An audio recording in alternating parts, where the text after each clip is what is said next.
श्री शिवा नमस्तुभ्यम। ओम नमः शिवाय। आप सभी का स्वागत है आपके अपने एस्ट्रो टीवी यूट्यूब चैनल पर। भगवान श्री हरि विष्णु और मां लक्ष्मी की कृपा सदैव आप और आपके समस्त परिवार पर बनी रहे। ज्येष्ठ मास के शुक्ल पक्ष की एकादशी को निर्जला एकादशी कहा जाता है। इस दिन भगवान श्री हरि विष्णु की विधि विधान से पूजा की जाती है। निर्जला एकादशी जैसा कि नाम से ही पता चलता है, इस एकादशी में जल का सेवन भी नहीं किया जाता। जैसे कि बाकी एकादशी हैं उनमें आप फलाहार कर सकते हैं, जल पी सकते हैं, लेकिन निर्जला एकादशी में अन्न, जल और फल सभी चीजों का त्याग करके पूरी तरह से निर्जला रहकर ये व्रत किया जाता है। और इसलिए वर्ष भर में जितनी भी एकादशी हैं उन सब में इस एकादशी को श्रेष्ठ भी माना जाता है और सबसे कठिन भी माना जाता है, क्योंकि ज्येष्ठ मास में तपती गर्मी होती है और इस गर्मी में निर्जल रहकर ये व्रत करना एक तपस्या के समान माना जाता है। तो इसका फल भी बहुत अधिक होता है। ऐसा कहा जाता है कि अगर आप पूरे वर्ष में किसी भी एकादशी का व्रत नहीं करते हैं और मात्र निर्जला एकादशी का व्रत करते हैं, निर्जल रहकर इस एकादशी का व्रत अगर आप कर लेते हैं तो आपको वर्ष भर की एकादशी का संपूर्ण फल प्राप्त हो जाता है। तो निर्जला एकादशी के नियम कठोर हैं, इसलिए इसका फल भी बहुत अधिक है। तो अगर आप निर्जला एकादशी का व्रत निर्जल रहकर कर पाते हैं, बिना जल के कर पाते हैं, तब तो अत्यंत ही श्रेष्ठ है। मान लीजिए आपका स्वास्थ्य ठीक नहीं है और आप निर्जल भी नहीं रह पाते हैं, तो भी फलाहार के द्वारा, जलाहार के द्वारा भी आपको व्रत करना चाहिए। देखिए, आप सभी एकादशियों का व्रत नहीं भी करते हैं तो भी निर्जला एकादशी के दिन आप व्रत धारण कर सकते हैं। जरूरी नहीं आप सभी एकादशियों का व्रत करें, लेकिन निर्जला एकादशी का व्रत आपको फिर भी करना चाहिए, क्योंकि अगर आप निर्जल नहीं भी रह पाते हैं, फलाहार के द्वारा भी कर लेते हैं, तो भी ये एकादशी बड़ी एकादशी मानी जाती है। इस दिन किए गए पूजा पाठ, व्रत इत्यादि का फल बहुत अधिक प्राप्त होता है। दान का फल बहुत अधिक प्राप्त होता है। भगवान श्री हरि विष्णु के नाम जप का फल बहुत अधिक प्राप्त होता है। इस दिन भगवान श्री हरि विष्णु के किसी भी मंत्र का, किसी भी स्रोत का अगर आप पाठ करते हैं तो इसका भी फल आपको कई गुना होकर प्राप्त होता है।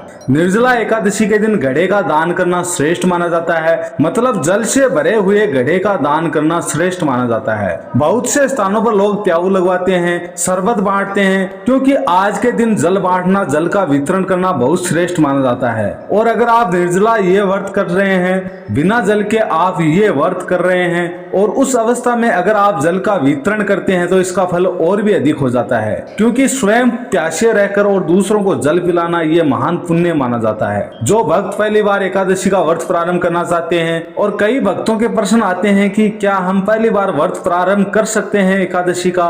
देखिए, निर्जला एकादशी है, इस दिन से आप चाहे तो अपने एकादशी व्रत का प्रारंभ कर सकते हैं। सबसे पहले जानते हैं कि निर्जला एकादशी साल 2025 में कब है। देखिए, ज्येष्ठ मास की शुक्ल पक्ष की एकादशी निर्जला एकादशी की तिथि प्रारंभ हो रही है 6 जून 2025 को सुबह 2:15 पर, और तिथि समाप्त होगी 7 जून को सुबह 4:47 पर। तो निर्जला एकादशी का व्रत हमें कब धारण करना है। देखिए, इस बार निर्जला एकादशी का व्रत 2 दिनों तक रखा जाएगा। मतलब बहुत से भक्त हैं जो कि 6 जून को ये व्रत धारण करेंगे, और बहुत से भक्त हैं जो कि 7 जून 2025 को भी एकादशी का, निर्जला एकादशी का व्रत धारण करेंगे। 6 जून का जो व्रत है गृहस्थ आश्रम अर्थात समाप्त करेंगे, और 7 जून 2025 को वैष्णव एकादशी है। वैसे आप जिस भी समुदाय को मानते हैं, जिस भी संप्रदाय से, मठ से आप जुड़े हुए हैं, वहां पर जिस भी दिन एकादशी हो रही है आप उसके अनुसार कर सकते हैं। या फिर आप जिस भी गुरु को मानते हैं, मतलब जिस भी गुरु से आप जुड़े हैं, दीक्षित हैं, आप उनके अनुसार ये व्रत कर सकते हैं। अब बात करें पारण के शुभ मुहूर्त के बारे में, तो देखिए, अगर आप 6 जून 2025 को निर्जला एकादशी का व्रत धारण करते हैं तो व्रत का पारण आपको करना है 7 जून 2025 को दोपहर में 1:44 से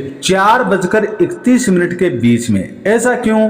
क्योंकि हरिवासर की समाप्ति के बाद ही हम व्रत खोलते हैं, और इस बार जब द्वादशी तिथि समाप्त हो रही है सुबह 4:47 पर, तो हरिवासर की समाप्ति होगी 7 जून 2025 को सुबह 11:25 पर। अब दोपहर में व्रत नहीं खोला जाता है, इसलिए 1:44 से लेकर 4:31 के बीच में आपको अपना व्रत खोलना है। अगर आप 6 जून को व्रत धारण कर रहे हैं और निर्जला व्रत धारण कर रहे हैं तो आपके लिए यह कठिन है, क्योंकि निर्जला एकादशी का व्रत फिर हो जाएगा लगभग 32 घंटे तक का। तो यह कठिन होगा, क्योंकि 32 घंटे तक का निर्जला व्रत रखना आसान तो नहीं है, बहुत मुश्किल है, लेकिन फिर भी जब ठाकुर की कृपा होगी तो हो भी जाएगा। अब बात करें कि अगर आप 7 जून 2025 को एकादशी का व्रत धारण करते हैं तो आपको व्रत खोलना है 8 जून 2025 को। 8 जून 2025 को सुबह 5:23 से सुबह 7:17 तक व्रत के पारण करने का शुभ मुहूर्त है। अब आपको ध्यान रखना है, सुबह 7:17 पर द्वादशी तिथि समाप्त हो जाएगी, तो इससे पहले आपका व्रत अवश्य खुल जाए, इस बात का आपको ध्यान रखना है। तो एकादशी से एक दिन पहले दशमी तिथि के नियम का पालन किया जाता है। ऐसे में दशमी तिथि को शुद्ध और सात्विक भोजन लेना चाहिए, भूमि पर शयन करना चाहिए और ब्रह्मचर्य का पूर्ण रूप से पालन करना चाहिए। एकादशी के दिन आपको व्रत धारण करना है, फिर द्वादशी के दिन आपको अपने व्रत का पालन करना है। निर्जला एकादशी व्रत से जुड़े हुए कोई भी अगर आपके प्रश्न हो तो कमेंट बॉक्स में आप लोग लिख सकते हैं। इसके अलावा जो भी निर्जला एकादशी व्रत से संबंधित जानकारी है उसके लिए आने वाली वीडियो जरूर देखिए। तो आप सभी भक्तों से, माताओं बहनों से निवेदन है, चैनल में दी गई जानकारी अच्छी लगी तो वीडियो को ज्यादा से ज्यादा शेयर करें, लाइक करें, कमेंट में हर हर महादेव लिखें, श्री हरि विष्णु लिखें।